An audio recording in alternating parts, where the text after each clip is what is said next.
L'apôtre Gadji Abraham est le président et le cofondateur avec son épouse du Centre évangélique Ebenezer. Aujourd'hui, le Centre évangélique Ebenezer compte plus de 50 églises.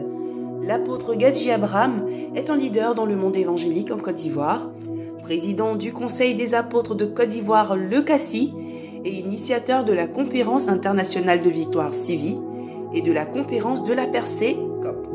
Il est un prédicateur manifestant l'Esprit de Dieu. Parallèlement à son ministère ecclésiastique, l'apôtre Gadji Abraham est un universitaire établi et reconnu.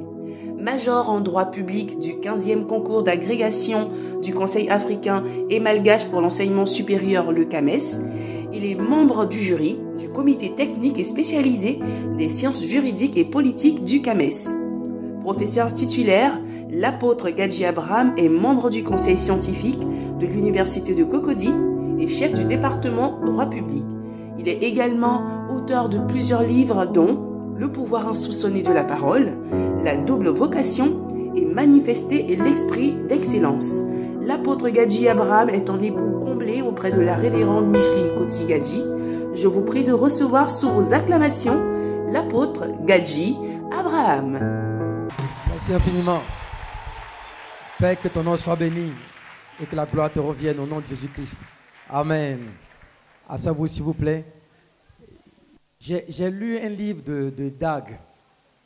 Et dans ce livre, Dag disait, quand tu vois quelqu'un, il ne faut pas juste aimer son onction, il faut convoiter son onction. Et je convoite l'onction de votre pasteur. Parce qu'il faut être un peu, j'ai en plein mot, bon, pas chaud, mais vous allez comprendre pourquoi. Il faut être un peu fou.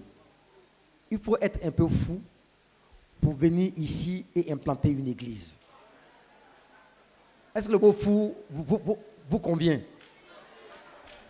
Ça vous convient? Il faut être un peu fou pour venir implanter une église ici. Et pour moi, c'est le signe manifeste de la foi et d'une onction spéciale. Je veux qu'on se tienne debout.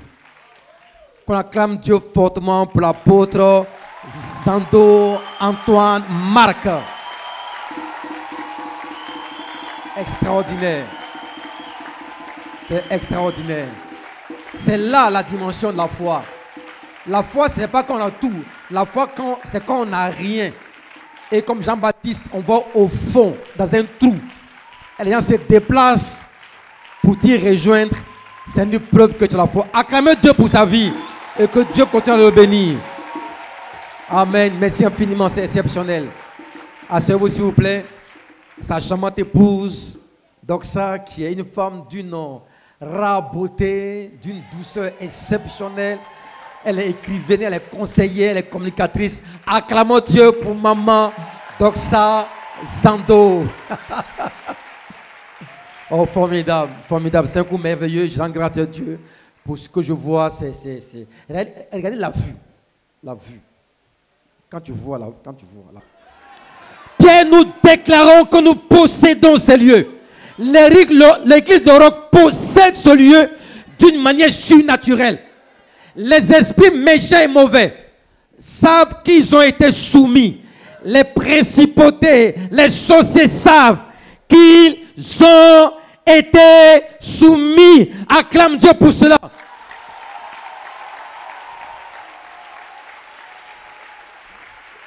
Je peux entendre, pasteur, j'entends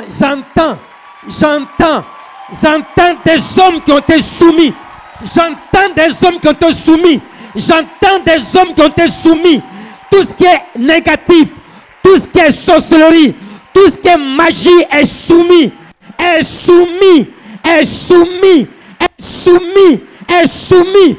Père, je te remercie parce que tu l'as fait. Dans le nom de Nazareth.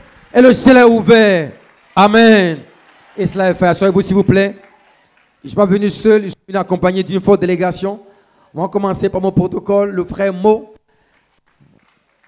Hervé, qui m'a accompagné avec beaucoup de joie, beaucoup de spontanéité.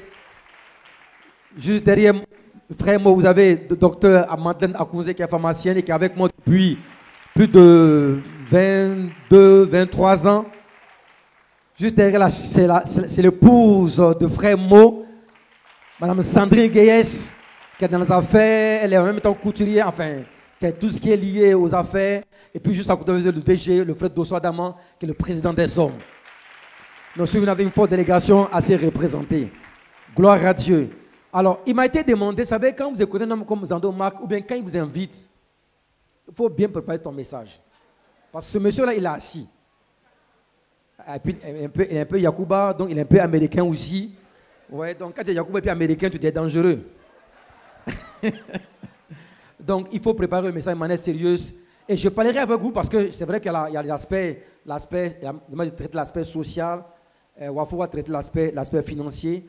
Et je veux voir donc les relations sociales au niveau, bien sûr, de ce que j'ai appelé les relations verticales et relations horizontales. Verticale comme ça, la verticalité, et l'horizontalité. Et je veux le dire, c'est très important. Vous savez, dans une église comme celle-là qui comprend des dizaines d'églises, le comité de rock comprend des dizaines d'églises, et bientôt vous allez dépasser la centaine et des centaines, parce que c'est normal. Non, c'est normal. On ne peut pas se contenter d'avoir 200, 300 églises. Quand vous avez des gens qui ont 10 000 églises, tu te rends compte que tu as du chemin à faire. Même quand tu as 100, et puis quelqu'un te dit qu'il a 10 000 églises, qu'est-ce que tu fais? Tu passes ton chemin. Tu deviens humble. Donc nous aussi, nous sommes appelés à avoir des milliers et des milliers d'églises. Ça sera ta portion, ça sera notre portion. Et donc ce que je vais aborder, bien sûr, dans 3 lignes de ce qu'il a commencé lui-même. Je parlerai donc de la dimension sociale, bien sûr, relation sociale, en voyant l'aspect vertical et l'aspect horizontal. Alors, je vais expliquer la dimension d'abord verticale. Verticale c'est comme ça, correspond aux relations entre la base et le supérieur. Et comme il s'agit de l'aspect social, bien sûr, Dieu est partout, mais ici, ça serait la relation entre le peuple et le leader. La relation entre le peuple et le leader. Donc, relation verticale entre le peuple et le leader et relation horizontale entre les frères et les sœurs qui sont de la communauté. Donc, la dimension verticale commencera par vous enseigner comment est-ce que ces relations doivent être entretenues, et la dimension horizontale parlera des relations qu'on doit voir entre nous, c'est-à-dire entre vous du roc et bien sûr les églises qui vont se multiplier. Alors il faut savoir que, bien sûr, cette double dimension repose sur les valeurs chrétiennes. Et pour avoir une relation verticale au maximum avec son leader, avec donc l'apôtre Zando Marc, mais aussi avec les pasteurs qui sont établis dans différentes communautés, le roc, il faut absolument comprendre des notions clés que je vais utiliser de manière consciente.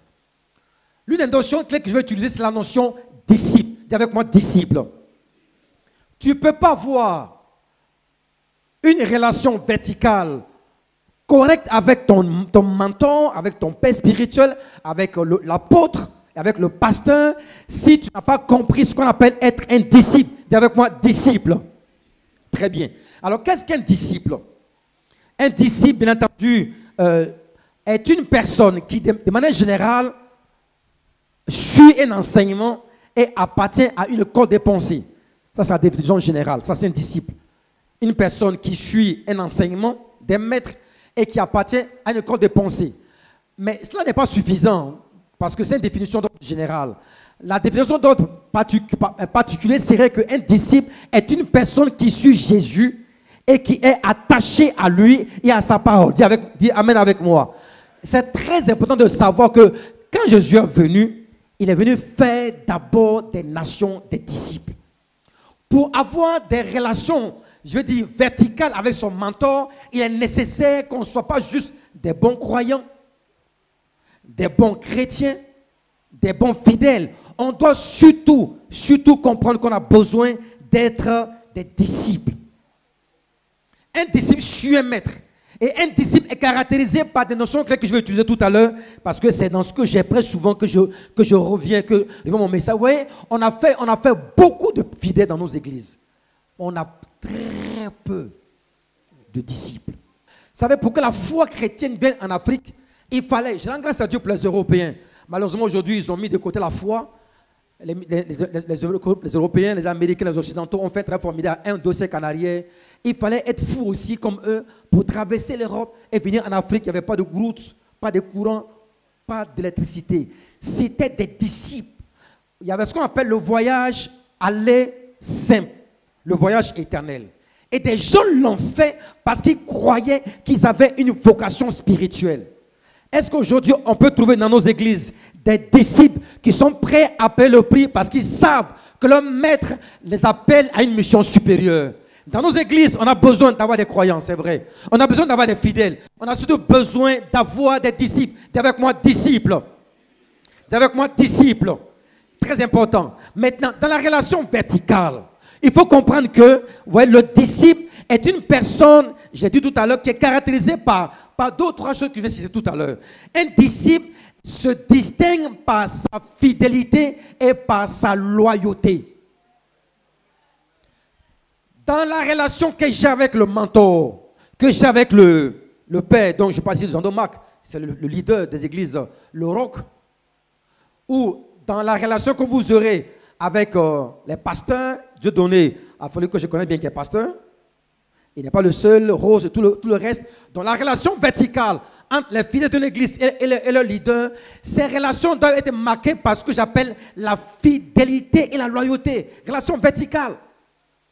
Qu'appelle-t-on fidélité? C'est la qualité d'une personne qui ne manque pas à ses engagements ou à ses promesses et qui ne tarit pas ses sentiments. Je reprends. C'est la qualité d'une personne qui ne manque pas à ses engagements et ses promesses et qui ne trahit pas ses sentiments. C'est aussi la qualité d'une personne qui est dévouée, qui est attachée à quelqu'un, qui est attachée à une vision. La fidélité est la dimension essentielle de la foi. Ceux qui bougent des fois d'église à église ne sont pas des fidèles, ne sont pas des disciples. Ils sont des croyants. Ils y sont en fonction de l'événement.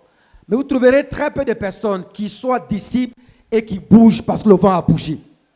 Dans nos églises, on doit faire en sorte qu'on trouve des croyants, mais aussi surtout des disciples. Un disciple ne va jamais trahir son pasteur. Un disciple ne va jamais trahir son mentor. Un disciple ne va jamais faire un coup d'état sur son mentor. Vous voyez, il y a l'idée de fidélité. Second mot qui caractérise le disciple, n'est-ce pas? Bien sûr, dans sa relation avec son mentor, c'est le mot loyauté. Dis avec moi, loyauté. Alors, il y a une différence entre loyauté et fidélité. Je vais l'expliquer.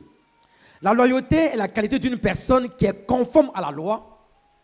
Mais la loyauté renvoie également au respect des lois de la probité, de la droiture et de l'honneur. La fidélité, c'est le fait d'être attaché et d'honorer ses engagements. Dans la loyauté, il n'y a pas seulement le respect des engagements, il y a une dimension liée à la probité et l'attachement à la loi de l'honneur. Ouais, ce ne sont pas seulement des textes écrits auxquels on est attaché aussi à des valeurs morales, à la probité et à la loi de l'honneur. La loi de l'honneur n'est pas une loi écrite. C'est un peu comme une loi morale. Les lois morales ne sont pas écrites. On sait que le droit bon, c'est mon domaine, mais le droit, c'est l'ensemble des règles généralement écrites ou qui sont proclamées par les tribunaux. Le droit n'a rien à voir avec la morale. Le droit, ce n'est pas la morale. C'est différent. Le droit, ce n'est pas l'honneur aussi. Alors, je vais donner l'exemple que j'aime souvent donner pour mieux comprendre les relations qui doivent exister entre un pasteur et ses fidèles dans la relation verticale. Votre pasteur a vécu aux États-Unis. Si pour une raison ou pour une autre, l'apôtre Jean Marc est appelé à fonder une église au Pakistan, qui va avec sa jolie femme, et qu'il dit, bon, je m'appelle au Pakistan. Je donne un exemple, hein, ce n'est pas une prophétie, je donne un exemple. Je ne sais pas si ça va arriver, on ne sait jamais. Dieu peut tout. Parce qu'un apôtre, c'est celui qui bouge. Un apôtre bouge. Il peut t'appeler à aller fonder une œuvre ailleurs. Je n'ai pas des États-Unis parce que là-bas, ils ont déjà des pasteurs. Pakistan, ils ont besoin de l'évangile. Donc, il va au Pakistan pour 4-3 ans. Et il dit, OK, à l'église qui se trouve ici à Yorobité, comme il va au Pakistan pour 5 ans, je nomme Gaspard comme pasteur principal. Donc, au niveau administratif, qui a été nommé comme pasteur principal? Gaspard. L'apôtre Jean Marc est parti où? Au Pakistan. Au niveau du droit, qui est pasteur principal? C'est Gaspard. Donc, si l'apôtre Jean Marc, parce qu'il est au Pakistan, il se rend compte que Gaspard décide de faire son œuvre. Que Gaspard quitte ici Yorobité pour aller par exemple à Abata ou à Anna. Les fidèles qui étaient attachés à Gaspard vont le suivre. Ils vont le suivre parce qu'en fait, ils ont reçu de Gaspard la parole pour des raisons simples, Zandon Mark n'est plus là. Depuis combien de temps? 5 ans. Donc, ceux qui sont venus à l'église ne le connaissent même pas. Vous voyez que si Gaspard va et qu'il fait une œuvre et que les hommes et les femmes le suivent, Gaspard peut être vu comme étant un homme déloyal. Pour raison simple, il n'a pas été attaché à la loi de l'honneur. Même ici, au niveau administratif, c'est lui qui était là. Autre exemple aussi. Si pour une autre, Gaspard décide de dire, moi je prends l'église, parce que c'est mon nom qui se trouve sur l'église. Sur le plan administratif, on peut lui donner raison. Mais sur le plan moral et sur le plan de l'honneur, ce n'est pas lui qui est le fondateur. Il a transgressé la loi de l'honneur. Par conséquent, il n'est pas loyal. Est-ce que je me fais comprendre? Or, ce qui arrive dans nos églises est que quand un jeune pasteur établi sous ton autorité se trouve à Zonye, à Toulepleu, à Djokoué, nous passons dans les églises à Djokoué, à Toulepleu, tout ça. Mais je ne connais pas les églises de Djokoué. On a des églises à Bloquin. Je ne connais pas l'église de Bloquin. Si le pasteur qui est là-bas décide de se détacher ou de prendre l'église pour lui-même, vous voyez, au niveau administratif, on peut lui donner raison. Mais au niveau moral, il a transgressé la loi de l'honneur dont il n'est pas loyal. Est-ce que c'est clair? Donc, l'une des dimensions à comprendre dans la relation verticale, c'est la compréhension de la loi de l'honneur. Une personne par laquelle tu as été ointe.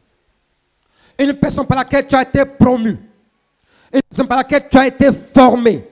Une personne par laquelle tu as été orienté. Et qui a fait ce que tu es devenu. Tu dois le respect et n'est-ce pas l'attachement à l'honneur. Il faut dire Amen. Donc si tu penses avoir quelque chose, ça ne peut pas être contre lui son autorité. Parce que tu seras dans ce qu'on appelle le déshonneur. Or, c'est l'une des armes que Satan utilise contre les églises. Parce qu'ils n'ont pas compris que l'honneur n'est pas forcément attaché à ce qui est écrit, mais à ce qui est d'ordre moral, à ce qui est métaphysique, à ce qui est métajuridique.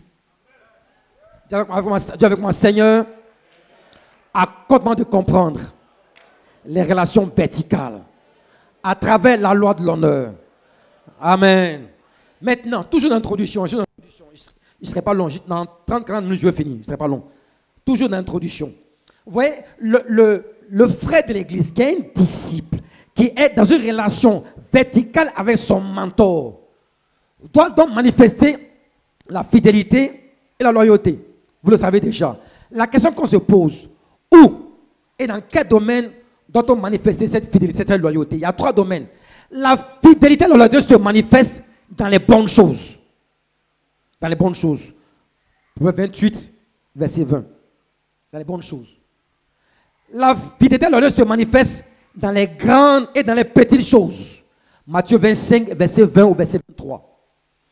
Donc, je suis en relation avec mon mentor, qui est le Père spirituel. Je lui suis fidèle dans les grandes ou dans les petites choses. Les grandes choses, ce n'est pas ce qu'on voit maintenant. Parce que ce que vous voyez ici, c'est grand. Ça, je peux vous dire que c'est grand. Mais même quand ce n'est pas encore achevé, tu vas manifester ta loyauté, ta fidélité, même dans les petites choses. Vous voyez, l'histoire nous raconte dans Matthieu chapitre 25, lorsque le maître est allé en voyage, il a appelé ses collaborateurs. Il a donné à chacun un talent. Un talent, c'est à peu près l'équivalent de 293 millions de francs CFA. J'ai dit combien? 280.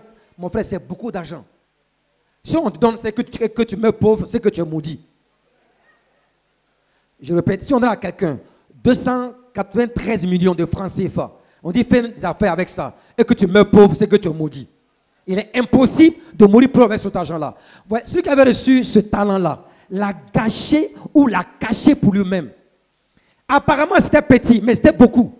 Dieu a rempli chacun des talents. Donc, quand tu l'as reçu, qu'est-ce que tu fais? Tu le mets absolument en valeur dans les grandes et dans les petites choses. Les petites choses, c'est ce qu'on ne voit pas, mais qui sont des choses importantes. Dans les relations qu'il y a entre un mentor et un père, un mentor et des fidèles, ou même des pasteurs collaborateurs, parce que vous avez ici des dizaines de pasteurs collaborateurs, ce n'est pas toujours que vous serez amené à prêcher un projet qu'on appelle impact divin.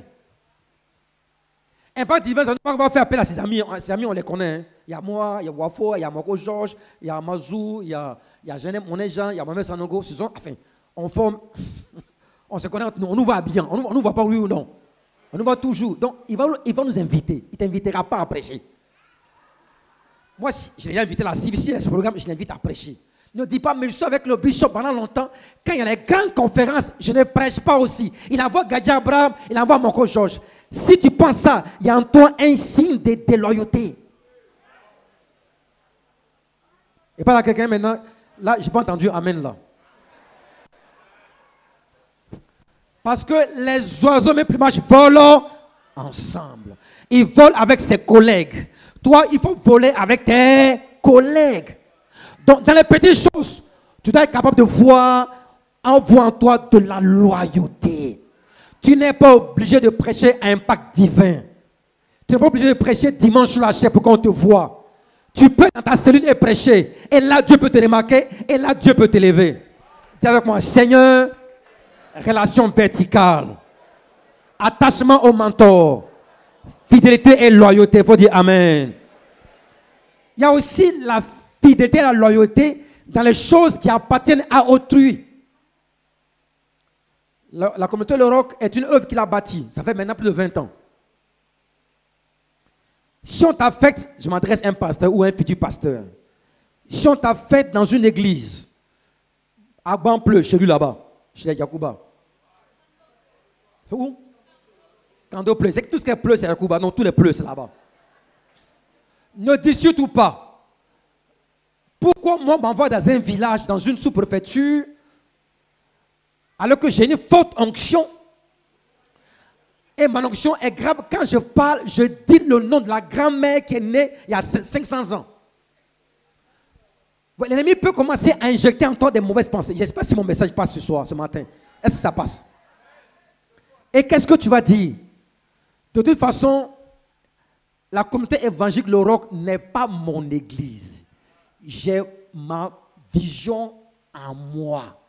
Donc, je peux le faire avec beaucoup de paresse, de négligence. Je ne vais pas m'engager à fond parce que cette œuvre ne m'appartient pas.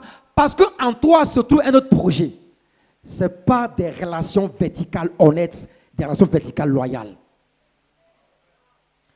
Parce que même si la chose appartient à autrui, même si plus tard tu vas avoir ta vision, c'est de ton engagement à gérer les choses d'autrui que Dieu peut te promouvoir. Oh, je prie ce matin que Dieu te promeuve. Ouais, dans le chapitre 16, versets 10 à 12, c'est un message qui m'a consolé parce que, je vais le dire, hein, il y a 2 ans en arrière, un de mes pasteurs qui avait une bonne église, je ne sais pas où. Dieu montre en vision qu'il avait été attaqué par l'esprit de déloyauté. Je l'ai vu en esprit. Je l'appelle, je lui dis, j'ai vu quelque chose sur toi. Un peu comme si on voit quelque chose, un peu comme si on voit un homme qui attaque une femme ou un sorcier t'attaque. Je dis, j'ai vu ça sur toi, je vais prier pour toi. Je prie pour le frère. Et je pense que cette histoire allait prendre fin. Je saute les étapes. Plus tard, il vient me voir pour dire, Dieu me dit d'aller faire mon ministère. Je dis, Dieu ne t'a pas parlé. Dieu ne parle pas au hasard et Dieu ne se contredit pas. Si tu avais appelé à faire ton ministère, il m'en aurait parlé un. Dès le départ, on se serait mis d'accord, il n'y aurait pas d'improvisation. Quand Dieu appelait Paul, Dieu a dit à Ananias qui est Paul et ce que Paul allait faire. Paul ne s'est pas improvisé apôtre. Le premier jour de sa conversion, Paul avait déjà son carnet de route. Donne-moi amen plus fort que ça. Je ne sais pas pourquoi je le dis. Mais nos églises sont en train de grandir. 30, 40, 50, 100, 200 églises. On est obligé de pouvoir donner ce type d'enseignement dans les relations verticales.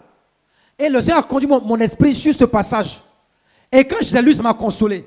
Il dit, si tu n'as pas été fidèle dans les choses qui appartiennent à autrui, qui te donnera ce qui t'appartient? Je reprends. C'est ce que dit le passage. Si tu n'as pas été fidèle aux choses qui appartiennent à autrui, si tu n'es pas fidèle à la communauté Le Roc, même si tu avais été promis à un grand ministère, Dieu ne va pas le révéler. Pas forcément parce que tu vas te détacher pour aller faire une œuvre, mais parce que même au sein de Le Roc, tu peux être révélé comme un grand pasteur. C'est possible. Tu peux entrer pasteur collaborateur, avoir 3, 4 000, 5 000 membres, c'est possible. Oui, mais ce n'est pas possible. Réponds-moi, ce n'est pas possible. C'est possible. Donc, si déjà le travail que tu fais est fait de manière légère, tu n'auras pas pour toi. Et même si tu quittes pour commencer à faire pour toi, tu n'auras pas la grâce parce que Jésus dit, si un homme n'a pas été fidèle aux choses qui appartiennent à autrui, qui lui donnera ce qui lui appartient. Chers frères, chers soeurs, chers pasteurs, la mission de Roc, la compréhension de la dimension de la verticalité est très importante. Relation verticale. Dis avec moi, relation verticale. Là, je suis à la moitié de mon message. Je vais vers la fin. Quelles sont les principales clés de la relation verticale et horizontale? Je vais arriver à l'aspect horizontal. C'est les relations entre les fidèles, entre les pasteurs, entre les collaborateurs. L'une des clés importantes, en fait, je vais voir avec vous 3 clés. Dis avec moi 3 clés. La clé de la discipline, la clé de la couverture et la clé de l'attachement. Première clé, la discipline. Deuxième clé, la couverture. Troisième clé, l'attachement. 1. La discipline. Dis avec moi 1. La discipline. Première clé. Deuxième clé, la couverture. Troisième clé, l'attachement. Dans les relations verticales, entre le mentor, le père spirituel et ses pasteurs collaborateurs, et même les fidèles, l'une des clés de la bénédiction au niveau social, c'est la discipline. La discipline est l'ensemble des lois, des obligations qui régissent une collectivité destinée à y faire régner l'ordre. Moi, je crois fondamentalement que la discipline est l'une des clés du développement d'un pays. J'allais une fois en Allemagne, j'y vais souvent. Hein. Le témoin de mon mariage était en allemand. Et au feu rouge, même le soir, au feu rouge, quand il n'y a même pas de cyclistes ou d'automobilistes, les Allemands ne traversent pas le feu rouge. Je dis bien les Allemands. Les Allemands. C'est-à-dire, il n'y a personne quoi. Il n'y a personne. La voie est vide. La voie est vide. Il n'y a pas de voiture. Un Allemand, un vrai Allemand, il ne traversera pas, il va être là. Il attend que le fait soit, l'autorise à passer avant de passer. J'ai compris pourquoi les Allemands sont constitués la première puissance économique d'Europe. Ils sont disciplinés de manière sauvage. Enfin, je m'excuse du thème. Les Français même disent qu'il y a une discipline allemande. Ils ont appris ça, je ne sais pas comment. L'une des raisons pour lesquelles on est pauvre en Afrique, c'est l'indiscipline.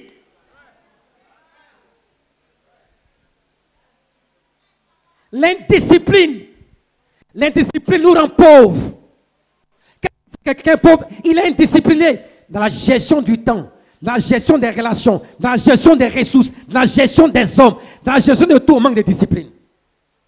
Pour que nos relations soient au top niveau, on aura besoin absolument de discipline. La discipline implique le respect de la hiérarchie. Dans la discipline, il y a le respect de la hiérarchie. Lorsque vous avez sur vous un leader, pasteur local, pasteur central, pasteur national ou pasteur international, l'une des choses qui va caractériser votre élévation, ça sera le respect de la discipline. On va acclamer Dieu pour notre frère, le révérend Wafo Raoul. Merci Bishop. Tout à l'heure, c'est qu'il va vous gâter dans son domaine à lui. Est-ce que je peux continuer à vous parler? Vous voyez, dans ma relation verticale, le leader international, le leader local et la base, la clé sera quoi? La clé de la discipline, qui implique la soumission à la hiérarchie. Bon, il a dit, j'ai quand même été à un poste de responsabilité et je n'ai encore à l'université. Vous ne pouvez pas, dans les relations hiérarchiques, sauter une étape pour chercher à rencontrer le directeur général ou le ministre ou telle personne. C'est impossible. Dans une église, vous ne pouvez pas ignorer votre responsable de comité, de département, de cellule pour vous adresser directement au pasteur. Ce n'est pas possible. Si vous ne vous soumettez pas à la hiérarchie, vous n'allez jamais vous soumettre à la hiérarchie supérieure. L'une des clés des relations verticales, c'est la soumission à la hiérarchie. Il faut dire Amen. Il faut dire Amen plus fort que ça. Et ça permet à une église d'être ordonnée, d'être organisée. Certaines personnes, parce qu'elles ont des bonnes relations avec le pasteur, ignorent même la présence du responsable de l'équipe de prière ou d'intercession. Et va directement chez le pasteur. En principe, toi, pasteur, il faut le renvoyer chez son responsable. Il faut le renvoyer. Parce que s'il ne respecte pas la hiérarchie, demain, il pourrait ne pas te respecter.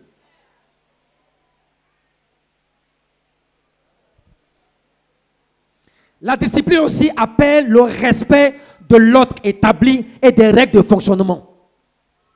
Lorsque les règles ont été établies, il faut les respecter. De manière hiérarchique.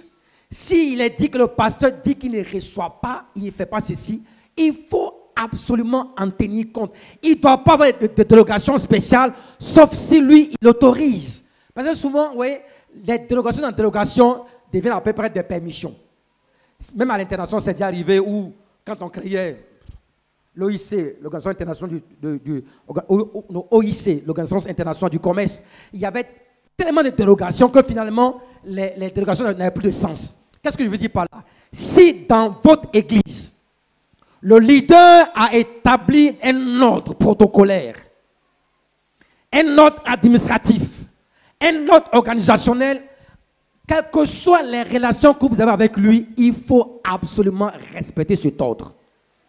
Parce que si vous ne le faites pas, que vous créez un désordre, vous ouvrez la porte au désordre, par conséquent, son autorité pourrait être déstabilisée. Et c'est un point essentiel, le respect et la soumission aux règles qui sont établies.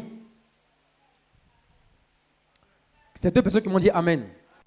Et c'est que vous n'aimez pas ce genre de messages. Moi, j'ai l'onction, mais j'ai aussi l'onction dans tout ce qui est lié à la discipline. Parce que c'est notre problème. Je vais toucher 2 points dans le respect de la discipline en touchant deux mots-clés et 2 mots. Mot M-O-T-S, mot M-A-U-X, les 2. Je suis toujours dans les relations verticales. L'un des domaines dans lesquels on doit avoir de la discipline, c'est par rapport au temps, par rapport au retard et aux absences.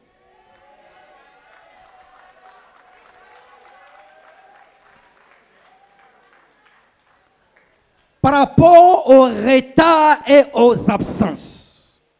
C'est une grosse plaie. Parce que vous savez, la structure générale d'une église, parce qu'il m'a dit de parler de l'aspect social, ça fait partie également, c'est aussi être capable, n'est-ce pas, d'honorer sa parole par rapport au temps qui a été fixé. Le retard est le fait d'arriver en retard, après d'arriver après le temps qui a été fixé. Et le retard a plusieurs implications. Je vais citer à peu près 5. Première implication, le retard est un manque, est un signe de tiédeur spirituelle. Lorsque le pasteur a établi le culte pour 8 heures, vous tous qui êtes dans le staff, vous êtes là avant 8 heures. Vous qui êtes la chorale, vous devez être là avant 8 heures. Intercesseur, être là avant 8 heures. Parce que c'est 8 heures. Relation verticale. Tu ne peux pas arriver à un rendez-vous avec ton patron en retard et il ne va pas te recevoir. Une jeune fille a échoué à son examen parce qu'elle est venue 15 minutes en retard à l'heure de la soutenance. Renvoyée, terminée. Son travail était prêt. Elle est venue comme elle est venue 15 minutes. Je lui dis, madame, on ne vous reçoit plus. Le temps de soutenance est passé. Vous ne soutenez plus. Terminé. Qu'est-ce qu'a fait qu'elle a échoué? C'est le diable. Ce sont les liens ancestraux. Non, ce sont les sorciers de Bas-Pleu. Qu'est-ce qu'a fait qu'elle a échoué? C'est elle-même. Le retard montre deuxièmement l'absence de la crainte de Dieu. Le retard révèle l'absence de la crainte de Dieu. On ne vient pas en retard à un rendez-vous avec une autorité supérieure, c'est même interdit. Le protocole ne va jamais te tolérer ça, jamais. Troisième implication du retard, toujours par rapport à la relation verticale, c'est que le retard exprime un mépris de l'ordre et de l'autorité établie. C'est un vrai mépris. Comprenez-moi très bien. Lorsque vous traitez avec des gens développés, enfin des gens les plus développés, des retards de ce genre, pour les Européens occidentaux, par exemple, venir en retard équivaut à une insulte. Une insulte à sa personne. En Afrique, on s'en fout. Chez eux, ils prennent ça très mal parce qu'ils considèrent que lui, il a investi de son temps, il est présent. Et toi, tu oses venir en retard, il prend ça comme étant un mépris. Si un homme peut voir dans le retard un mépris, et Dieu, mais avant d'arriver à Dieu, nous, pasteurs, on est choqués de voir des dirigeants venir en retard, ils transpirent à grosses gouttes. Et pardonne-moi, je viens prendre de baka. Quel baka? Dis avec moi la discipline. Dans les relations verticales. Cinquièmement, le retard peut exprimer aussi un pouvoir de domination sur l'autre. Quand je viens en retard, je montre par là que je domine sur toi. Puisque c'est le supérieur qui domine l'inférieur. C'est le supérieur qui s'est fait attendre. Donc quand tu viens en retard, tu me dis à moi de manière subliminale, c'est un message subliminal que toi tu es mon supérieur. Est-ce que je vous parle? Oui. Parce que tu me dis que c'est moi qui a besoin de toi. Entre un patient et un médecin, qui a besoin de qui? Entre un patient et un médecin, qui a besoin de qui? Si le médecin te dit viens à 15h, toi tu viens à 16h30, le médecin est parti déjà. Va-y, faut te débrouiller. Je pense que ça, ce sont peut-être des petites choses dans les relations entre nos leaders, mais on n'en tient pas suffisamment compte. Et dernier point, par rapport aux implications du retard, le retard répété. Bishop, j'ai remarqué ça. Les retards répétés expriment un départ éventuel de l'église. Ah oui, oui. Remarquez très bien ceux qui viennent toujours en retard. Ne te tourne pas qu'à ceux qui disent non, Dieu me dit d'aller ailleurs. Mon frère, je le savais déjà. Les retards, puis quand il vient en retard, souvent, des fois, les gens, quand tu vois les mouvements de l'église, ils s'assoient devant, après ils s'assoient au milieu, après vers le milieu, après vers la fin. Mon frère, il est prêt à prendre la porte. Vous qui êtes pasteur, c'est vrai ou c'est faux? Donc, quand tu vois un homme venir en retard constamment, c'est un signe pathologique que son âme n'est pas en bon état et que la personne pourrait un jour te laisser tomber. Dans ce cas, il ne faut pas compter sur elle, ou il faut la redresser. Conséquence rapide du retard, des retards. Toujours une relation verticale. On va aller vers la fin. Lorsque vous venez en retard, au rendez-vous avec le pasteur, il y a 3-4 choses qui peuvent se faire. Première chose, la précipitation dans les prestations ou dans les services du culte. Parce que ça se voit. Tu viens débrailler, agité, transpirant, ouais, et tu n'as pas la maîtrise. Spécialement quand c'est au groupe musical, au bricole, les notes vous disent fa, la, sol. Non, c'est pas, c'est do. Non, non, c'est ré, mi. Enfin, bref, les notes sont désorganisées parce qu'il n'y a pas une préparation. Ouais, les retards constituent donc une atteinte à l'autorité et conduit à ce qu'on appelle la précipitation. Deuxièmement, il y a une perturbation dans la chaîne organisationnelle. Parce que chacun est supposé être là de manière précise. La vie est une chaîne. Et dans la vie, il y a des maillons. Dis avec moi maillons. Il suffit que tu manques et la chaîne n'existe plus. Donc vous voyez que dans nos rapports avec nos pasteurs, nos supérieurs, on doit en tenir compte. Troisièmement, le retard provoque des pertes financières importantes et des pertes en matière de crédibilité d'une structure. Je reprends. Le retard cause des pertes financières, mais aussi porte atteinte à la crédibilité d'une organisation. Ceux qui voyagent, bon, moi je voyage un peu, pas beaucoup. Je voyage un peu. Peut-être une fois par mois, 2 fois dans le mois, 3 fois dans le mois, mais ce n'est pas grand-chose. Hein. Non, non, c'est rien. Hein. Il faut faire plus que ça. Oui, Bishop, je regarde ton nom ce matin. J'ai déjà visité 40 pays, mais c'est rien du tout, hein, que visiter 150 pays, c'est rien. Les compagnies qu'on cherche le plus, ce sont les compagnies qui respectent quoi? Qui respectent les compagnies qui sont en retard perdent des ressources parce qu'on ne les prend pas au sérieux.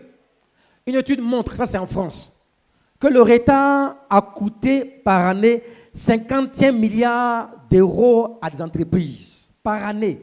les retards dans les paiements des factures, les retards dans la livraison des tâches, retards dans l'exécution, coûtent à peu près en France 50 milliards d'euros par année. Et le retard est à la base de 25% de faillite des structures des sociétés. Je reprends. Le retard est à la base de 25% de la chute de certaines sociétés qui disparaissent parce qu'elles manquent d'engagement. Ne faites pas comme nos tailleurs de quartier. En décembre, on leur donne des habits pour la fête. On dit à Kofi, tu es le tailleur, et il faut que le 15 décembre, ma robe soit prête. Kofi dit oui, elle sera prête le 12 décembre. Les femmes savent ça. Tu vas chez Kofi, Tanti, c'est-à-dire que non, il faut passer le 14. Tanti dit ok, comme tu es occupé, je vais passer le 20. Tu passes le 20. Et Tanti, j'ai eu mal à la tête. Il faut passer le 23. Tu passes le 23. Il dit non, non, non, j'ai eu mal de ventre, il faut passer le 26. La fête est passée déjà. Est-ce que tu peux coopérer avec Kofi le tailleur? Regardez, un homme peut perdre de la crédibilité simplement parce qu'il n'honore pas ses engagements. Tu as dit avec moi, Seigneur, accorde-moi de triompher du retard. Accorde-moi de triompher du retard. Et dans mes relations avec mon pasteur, dans l'implication à l'église, à être ponctuel, à être à l'heure. Amen. Ce message, un jour je l'ai prêché chez moi. Un dimanche, je suis arrivé à l'église à 7h. On fait 2 cultes, 7h et 10h30. Parce que Dieu a donné. J'arrive à l'église dimanche à 7h. Dans l'église, il y avait 4 personnes. Bishop, 4 personnes. Pas de groupe musical, mais rien du tout. Il y avait juste le frère qui jouait, enfin qui fait le son. Je n'ai rien dit. Quand ils sont tous arrivés à l'heure, je dis au groupe musical, si dimanche prochain, parce qu'un pasteur, on sait qu'il s'assoit, si je m'assois à 7h, quand tu ne viens pas, tu ne chantes plus ici, va où tu veux. Le dimanche qui a suivi, je vais à l'église. J'ai vu les frères du groupe musical courir, parce qu'ils ont vu ma voiture, ils ont commencé à courir. Ils sont une botte, courir même, ils sont arrivés dans le temple en transpirant. Je dis, ok, la leçon est passée. Dis avec moi, Seigneur, aide-nous à nos engagements. Autre exemple que je vais donner assez rapidement, on n'a pas le temps de voir. On va voir, il faut dans la discipline, dans nos relations avec notre leader, discipline par rapport au respect du temps, mais aussi on doit traiter avec l'esprit d'absence. L'esprit de retard et l'esprit d'absence. Chers frères, chers sœurs, la présence d'un frère à l'église n'est pas une option, elle est une obligation. Si moi j'aime mon pasteur, j'aime mon leader, je sais qu'il fait des efforts, parce que je l'honore, je ne serai pas absent sans raison valable. Je ne reçois pas les excuses en termes d'absence. Vous les pasteurs, vous devez être intraitables. Bon, je m'autorise non à dire un mot sur les pasteurs. Soyez intraitables.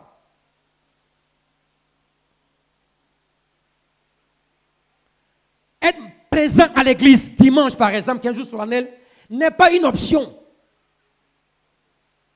En fait, ta présence révèle ton niveau spirituel. Elle révèle l'attachement que tu as pour le leader. Elle révèle ta soumission à la hiérarchie. Tu ne peux pas être absent.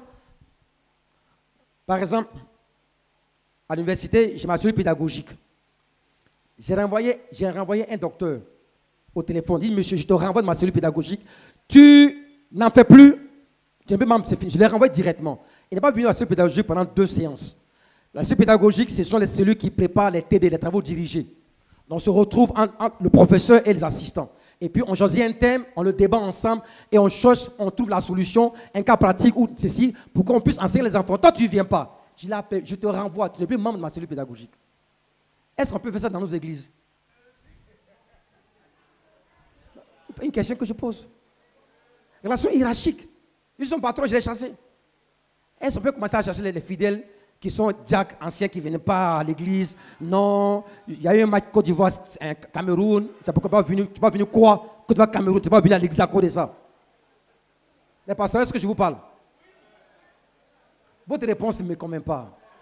Je ne sais pas si ce que je dis, ça vous intéresse ou pas.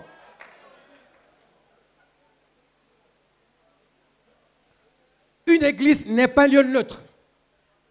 Déjà, avec ce que nous sommes en train de faire ici, les ébriers de Djogobité savent que c'est une église. Ils savent que c'est une église, ce n'est pas une salle de spectacle. Donc, si quelqu'un passe, il faut laisser là-bas, c'est église. Hein. Ça veut dire que ta présence dans une église traduit l'adoration que tu as avec Dieu. Vous voyez, il y a quelque chose qui est dénoncé, que je vais encore dénoncer encore davantage. Il y a ce qu'on appelle l'esprit d'indépendance. Dis avec moi, esprit d'indépendance. C'est un vent spirituel que Satan a envoyé à partir de 1962-63 aux États-Unis à travers les concerts de Rockstock qui a eu lieu en 1968 dans l'État de New York. Pas la ville de New York, mais dans l'État de New York. Avec les concerts et des chanteurs comme Jimi Hendrix. Et ils ont dit ceci, le mouvement hippie. Je m'excuse, on dit faites l'amour et pas la guerre. Ils sont autorisés à fumer, à boire. Il est interdit d'interdire. C'est un vent de liberté qui a touché le monde apparemment. Et ils ont dit aux gens, nous sommes libres de faire ce que nous voulons. On est indépendants. Il est interdit d'interdire. Et ce mouvement spirituel a touché l'Église. On a commencé à voir ce qu'on appelle les chrétiens indépendants. Ça veut dire quoi? Il est membre d'une église, mais il n'est pas obligé d'y aller parce qu'il est indépendant. Je peux prier à la maison, je fais ce que je veux à la maison, mais sans le savoir. C'est un mouvement qui a aussi facilité, qui a ouvert la porte à ce qu'on appelle la tolérance. Dis avec moi la tolérance. Très bien. On peut tolérer les personnes de même sexe, ça ne fait rien du tout. Vous voyez, à la base, il y a l'indépendance. Et l'indépendance a affecté l'église. Et en Europe aujourd'hui, on vous dit, par exemple en France, il y a 86% de croyants, mais ils ne vont pas à l'église. Même chose en Allemagne. Pourquoi? Mais parce que l'esprit d'indépendance a tué la foi chrétienne en Europe. Elle a tué la foi aux États-Unis. Donc si on continue à tolérer les absents dans nos églises, dans 100 ans, sans prophétie, on aura des églises, on n'aura pas des gens qui vont dire, oh non, tu sais, on peut aller à l'église comme on veut et quand on veut. Quand tu es un fidèle, ton pasteur n'est pas celui qui est sur Internet. Il est celui qui est devant toi. Parce que si ton pasteur est sur Internet, le jour où tu es malade, tu vas lui faire appel à venir prier pour toi. Si ton pasteur est sur Internet, le jour où tu dois avoir un soutien quelconque en termes de prière, de soutien, tu lui feras appel. La présence d'un leader, la présence d'un fidèle à l'église est une obligation. Jésus partait au temple. Jésus est Dieu. Dans tout lieu où il se rendait, il partait au temple, à la synagogue. Je dis Jésus, c'est un cas particulier. Très bien. Je donne le cas de Pierre. Le jour de la Pentecôte, quand le Saint-Esprit est descendu, chapitre 2 de Actes, au chapitre 3, tu vois Pierre et Jean qui partaient au temple à l'heure de la prière à 15h. Tu es plus loin que Pierre? Tu es plus loin que Jean? Ces gens-là partaient à l'église. Tu ne peux pas être soumis à un leader spirituel. Tu peux être soumis à un pasteur et briller par ton absence sous prétexte que tu as des dossiers à rendre. Quel dossier à rendre? On s'organise pour rendre les dossiers. Chers frères, chers pasteurs, ne tolérez pas les absences dans vos églises, tout comme la mienne.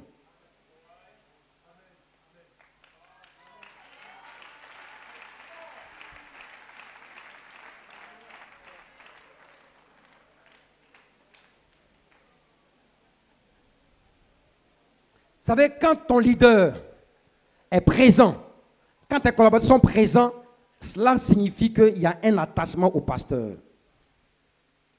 Il y a un respect pour toi.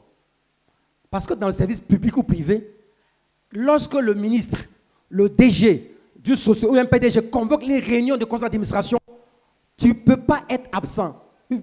C'est possible d'être absent? Tu ne peux pas être absent. Pourquoi tu ne l'es pas pour le monde et pour l'église qui est un jour officiel, dimanche, tu es absent? Mon frère, tu es l'ennemi. Dis à ton voisin, j'espère que ce n'est pas toi. Hein?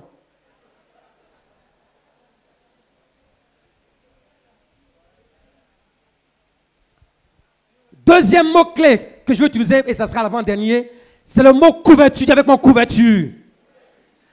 Dans ma relation, bien sûr, verticale, j'ai parlé de la discipline, j'ai évoqué la loyauté et la fidélité. Maintenant, on va toucher les relations horizontales.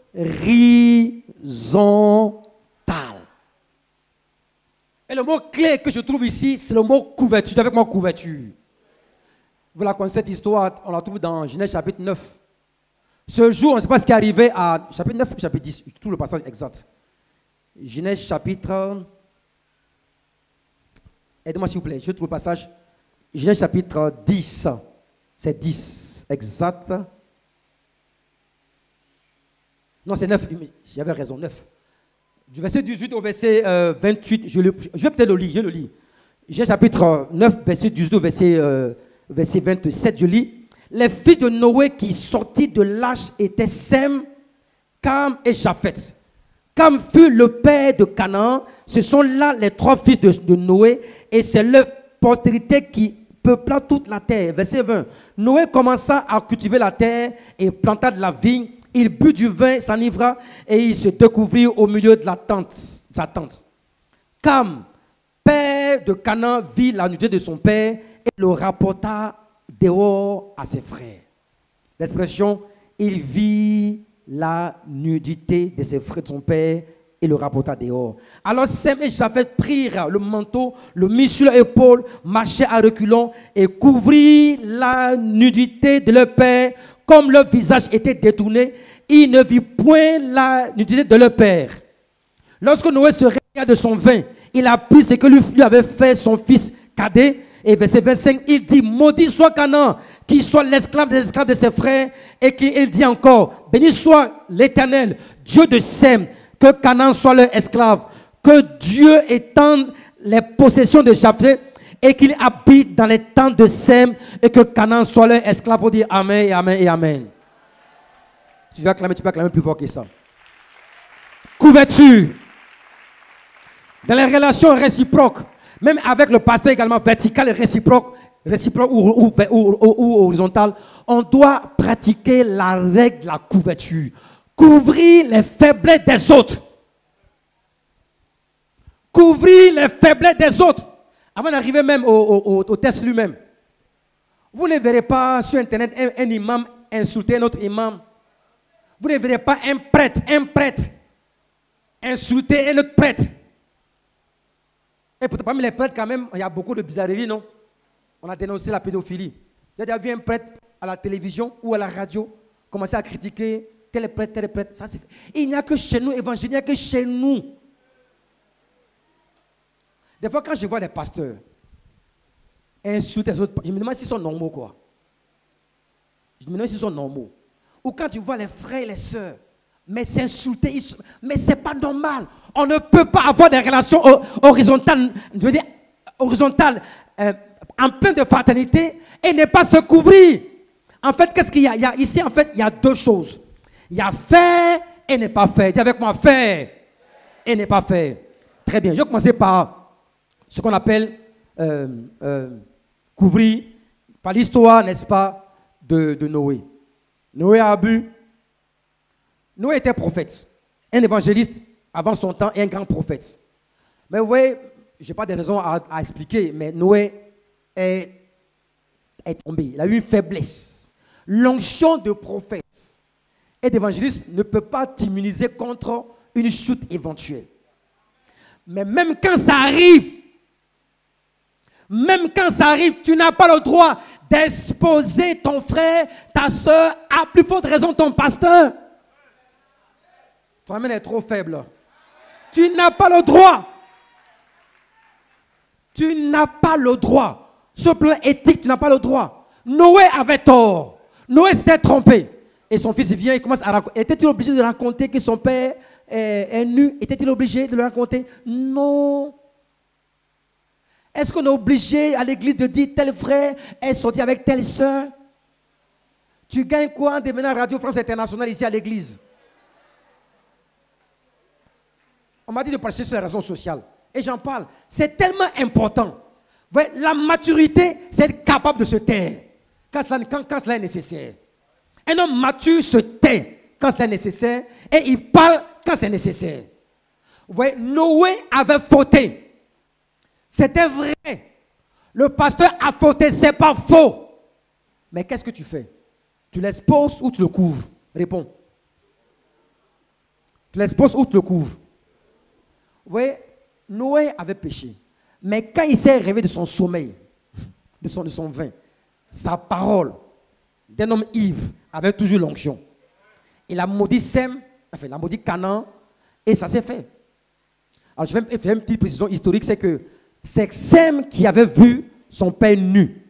Mais Sem n'a pas été maudit, c'est Canaan qui a été maudit. Non, qu'est-ce qu'elle dit? C'est ça. C'est très bien, vous avez suivi. En fait, c'est Cam qui a vu son père nu. Et c'est Cam qui n'a pas été maudit, c'est Canaan qui a été maudit. Quelqu'un m'a demandé pourquoi est-ce que c'est ainsi. C'est simple. Dieu avait déjà béni Cam. Maintenant, comprenez très bien le détail. Dans l'éternité, qu'est-ce que j'ai dit? Dans l'éternité, Dieu sait toutes choses.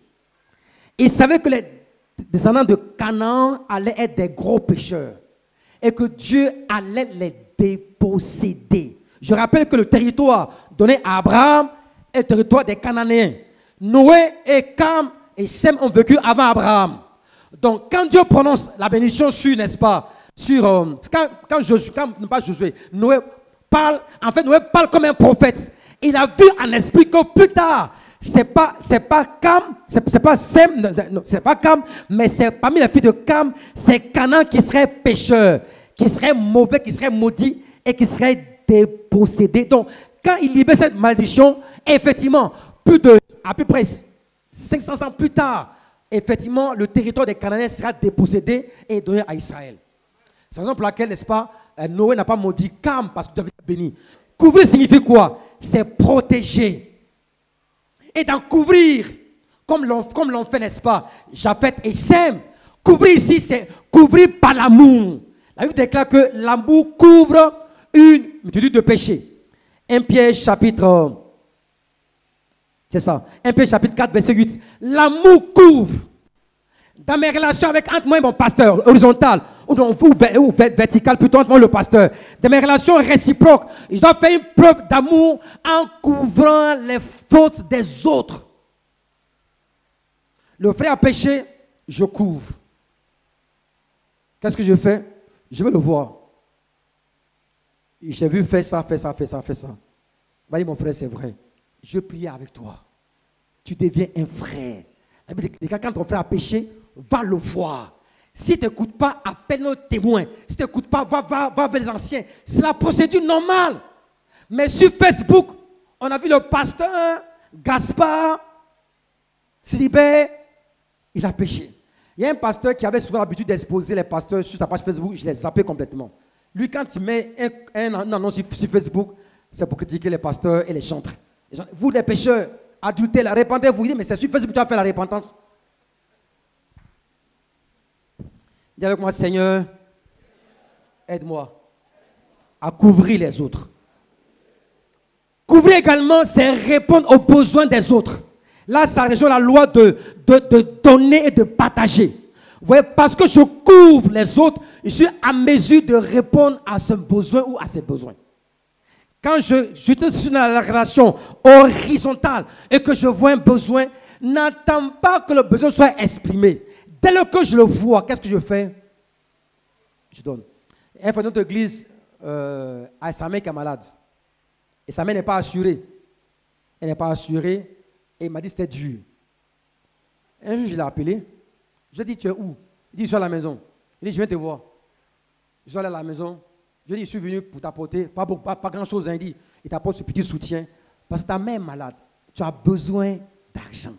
Ce frère m'a appelé quasiment à l'âme. Il dit, pasteur, merci infiniment. Ce n'était pas un gros montant, c'était 100 000 francs, ce n'est pas grand-chose. Il dit, mais tu penses savoir ce que ça m'a apporté. Quand tu vois un frère dans le besoin, si tu es dans la relation horizontale, il faut couvrir son besoin et n'en parle pas à quelqu'un. Tu sais, Gaspard, le frère était piqué. Il ne mange pas chez lui à la maison. Hein. Je lui ai donné 2 petits sacs de riz là. C'est pourquoi depuis 2 jours, je viens à l'église. Il n'a pas de transport. J'ai payé son transport.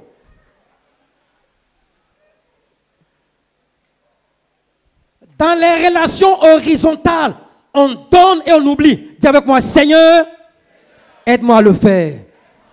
Que Dieu nous donne la grâce de le faire de manière systématique.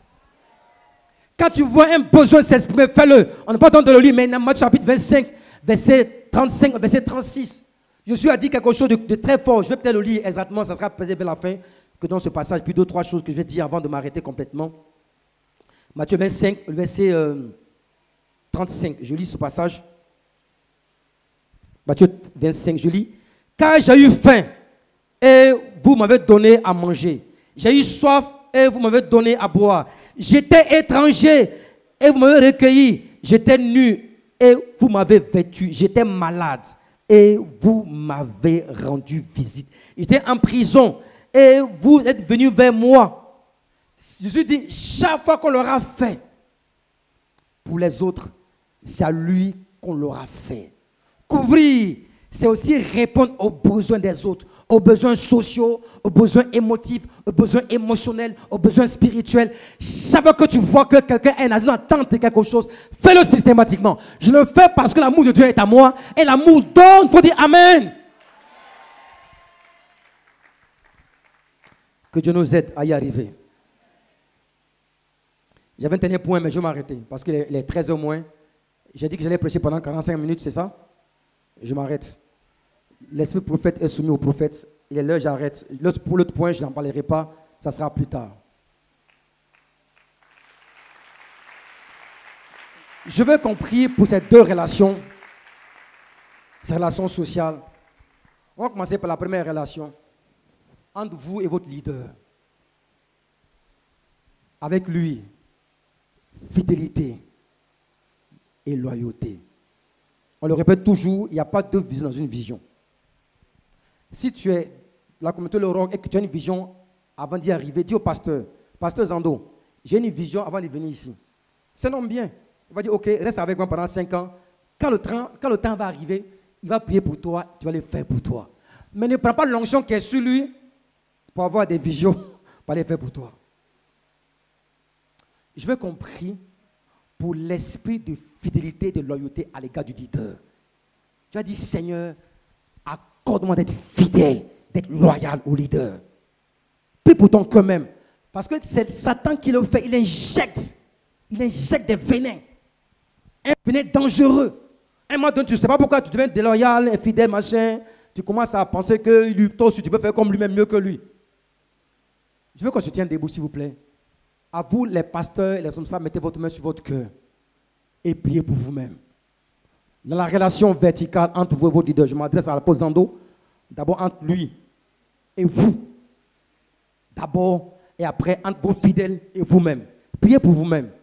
Priez pour que l'ennemi ne puisse jamais injecter en vous un venin de déloyauté et d'infidélité. Prie et mentionne son nom.